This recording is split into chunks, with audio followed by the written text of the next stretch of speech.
all the participants with you, teachers and my rising stars. Good morning all of you. Antakshari में आप लोग बहुत enjoy किए, तो आई थिंक हमारी कविता उतनी पसंद नहीं आएगी, फिर भी आप सुनेंगे।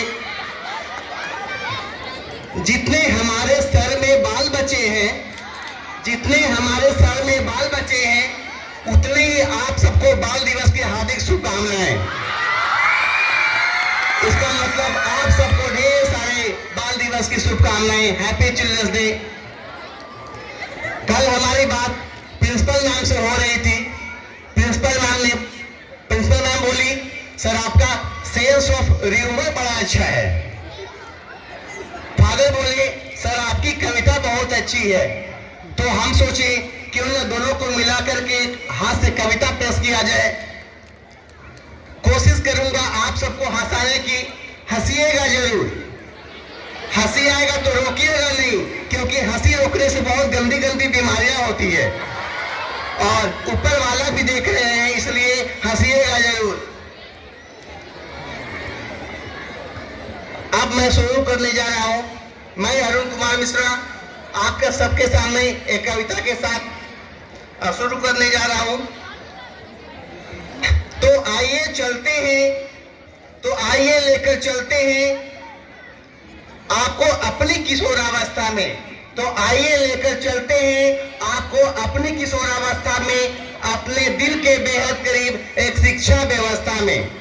तो आइए लेकर चलता हूं आपको अपने किशोरावस्था में, अपने दिल के बेहद करीब एक शिक्षा व्यवस्था में। ये उन दिनों की बात है जब हमारे Naveen sir, Sudhir sir, Ramji sir पीपल बरगद के पेड़ के नीचे वाले स्कूल में पढ़ते थे। अब उससे ऊपर उठ करके हम लोग ये पंखा, लाइट और बेंच कुर्सी वाले स्कूल में आ गए हैं। पढ़ाई हो रहा है। क्या नवीन सर, रामजी सर, ऐसा ही था ना आप लोगों के जमाने में, जो बेड़े मास्टर जैसे पढ़ाई किया करवाया करते थे, बेड़े मास्टर। तो आइए श्याम सर जरा भी सुनेंगे, आप भी उसी जमाने की है। तो आइए लेकर चलते हैं आपको अपनी किशोरावस्था में, अपने दिल के बेहद करीब एक शिक्षा व्यवस्था में। क्लासरूम बच्चों से खचाखच भरा था, क्लासरूम बच्चों से खचाखच भरा था, पूरे क्लास में मानो कोलाहल मचा था। ऐसे में हो गया एक ऐसे व्यक्ति का प्रवेश, ऐसे में हो गया एक ऐसे व्यक्ति का प्रवेश जिससे देखकर सारे बच्चे भूल गए सारे आपसी क्लेश। फिर क्या था, देखते ही देखते आपके फेवरेट टीचर आलोक सर क्लास में आ गए थे।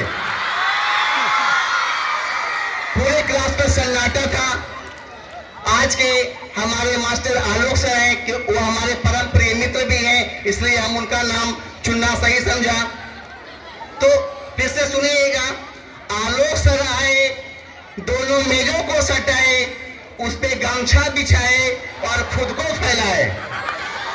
आलोक सर आए, दोनों मेजों को सटाए, उस पे गमछा बिछाए और खुद को फैलाए और बड़े प्यार से पूछे, बच्चों आज कौन कौन नहा धोआ कर आया है, चलो आओ आगे मेरे सामने। फिर क्या था, क्लासरूम का माहौल ही बदल गया।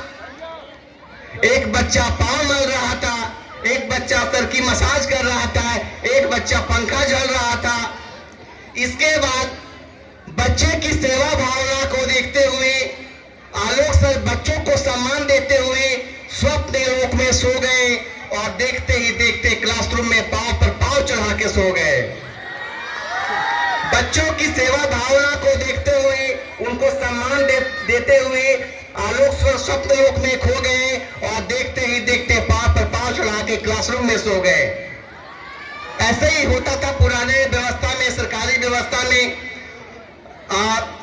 इतने में एक बच्चा आया और पानी से भरे हुए जग को सर के सर पे गिराया, उनको नींद से जगाया, हिलाया, डुलाया। सर को बड़ा गुस्सा आया। क्या नीतीश सर, ऐसा ही ना होता है, जब आप लोग थक के जाते हैं और ट्यूशन में जाकर सो जाते हैं तो हम लोग को बड़ा गुस्सा आता है, और स्पेशल अगर कोई बच्चा जगाए तो हम लोग और गुस्साते हैं। होमवर्क किए हो, ऐसे जगा दिए हम लोग को। मास्टर जी को बड़ा गुस्सा आया, मास्टर जी घुर्राए, थोड़ा गुस्साए, की तरफ देखते हुए गुस्से से नजर आए और तभी उनकी नजर दरवाजे पर पड़ी और वे मंद मंद मुस्कुराए। उनको लगा, सर को लगा कुछ तो गड़बड़ है, ऐसे ही थोड़े ना बच्चे हमको जगा दिए होंगे। तो अब पूरे विद्यालय में जिसका ज्ञान था सबसे व्यापक, स्कूल इंस्पेक्टर आए थे, साथ में थे प्रधानाध्यापक।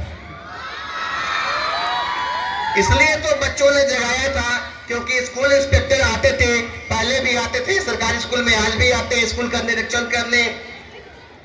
इंस्पेक्टर साहब क्लासरूम में गए, वहां देखते हैं 2 बेंच सटा हुआ है, एक उसपे एक गमछा बिछा हुआ है, एक गमछा को मोड़ कर तकिया बनाया हुआ है, व्यवस्था एकदम टाइट है, क्लासरूम में पंखा चल रहा है। तो इंस्पेक्टर साहब सर से पूछे, सर यहाँ सर इस तरह से दोनों मेजों को सटाकर यहाँ कौन सो रहा था? सर बोले, सर हम सो नहीं रहे थे, यहाँ पे कुछ नहीं हो रहा था, मैं तो बच्चे को पढ़ा रहा था, मैं तो इनको रामायण का ज्ञान सिखा रहा था, मैं तो इनको बता रहा था कि बच्चों रामायण में ऐसा ही होता था और कितनी भी विकट परिस्थिति आ जाए कुंभकर्ण ऐसा ही पांव पर पांव चढ़ा के सोता था। ऐसा ही होता था। आप लोग सुने होंगे पुराने जमाने के बहुत ही प्रसिद्ध क्वेश्चन थी कि शिव जी का धनुष किसने तोड़ा। अगर आप लोग भी अगर सुने तो जरा एक बार ताली बजा दीजिए, आप सब भी, मेरा हौसला बढ़ जाएगा। इंस्पेक्टर साहब क्लास में गए और वहां बच्चे से पूछे कि अगर अच्छी बात है, अगर आप पढ़ा रहे हैं तो बच्चे से एक सवाल पूछ लिया जाए। इंस्पेक्टर साहब ने बच्चे से पूछा, सर बच्चे बताओ शिव जी का धनुष किसने तोड़ा है? पूरे क्लास में सारे बच्चे एक साथ बोला, सर मोहन ने। आप लोग भी ऐसे क्लासरूम में करते हैं, कोई बदमाशी करता है, मनी का नाम बताते हैं, सर मनी ने ऐसा किया है। स्कूल इंस्पेक्टर सकपका गए, वो बोले धनुष जी तो राम जी ने तोड़ा था, समय बदलते बदलते मोहन हो गया, ये कैसे हो गया? तो मास्टर साहब बोले, सर ये बच्चे गलत नहीं कह रहे थे, ये मोहन जो लड़का है, ये मोहन जो लड़का है, यह लड़का नहीं लड़ाकू है, और बच्चों की शक्ल में शरीफ सा दिखने वाला यह डाकू है, और तो न जाने कितना असुरों का इसका साथ है, और हो न हो शिव जी का धनुष तोड़ने में इसी का हाथ है। तो आप प्रधानाध्यापक और शिक्षक आ गए, अब क्या हुआ? अब तो टीचर भी ऐसा बोल रहे हैं। तो प्रधानाध्यापक सर को बोलते हैं, सर किसी क्लास के बारे में किसी टीचर से ज्यादा पता हो ऐसा नहीं है, और हो न हो सर जो बोल रहे हैं वह सही है। ये लड़का है मोहन, ये लड़का है मोहन, इसने तो क्लास में कुर्सी, बेंच, पंखे, नल, यहाँ तक के बच्चे के हड्डियों तक को नहीं छोड़ा है, और हो न हो शिव जी का धनुष इसी ने तोड़ा है। तो आप स्कूल इंस्पेक्टर ज्यादा सख्त आ गए, क्लास में माहौल ही खराब हो गया, और प्रधानाध्यापक को बच्चे को सजा भी देनी थी क्योंकि मोहन बिना बताए कैसे शिव जी का धनुष तोड़ दिया। तो जैसे ही प्रधानाध्यापक ने साहब ने उठाई छड़ी, वो हो गए खड़े, और 20 से 25 लड़के हो गए खड़े।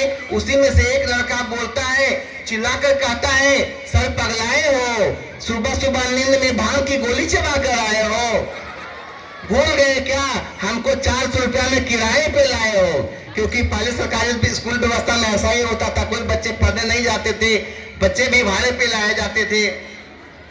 इस 6 घंटे के बाद जो एक्स्ट्रा 2 घंटे होंगे उसका अलग से पैसा कौन देगा? तुम हमारे बाप को नहीं जानते, वो एक्स्ट्रा एक्टिंग का 200 रुपया आपसे और लेगा। इंस्पेक्टर की साहब की हो गई गड़बड़ हालत, और वो बोले, भैया हो गई मुझसे बहुत बड़ी गलती, मुझे समझ में आ गया कि जो शिक्षा व्यवस्था में जो फाइलों में लिखा है वो शिक्षा व्यवस्था यहाँ नहीं चलती। इसके बाद स्कूल इंस्पेक्टर साहब वापस गए और शिक्षण व्यवस्था में मचा दिया जलजला। बोले भैया कुछ हो ना हो पहले मेरा करा दो तबादला, कुछ हो ना हो पहले मेरा करा दो तबादला। अगले ही दिन फिर क्या था, आलोक सर फिर से क्लास में आए, उस पे गमछा बिछाए, तकिया लगाए और खुद को फैलाए। इस तरह से स्कूली की कहानी खत्म हो गई। आप सबको धन्यवाद।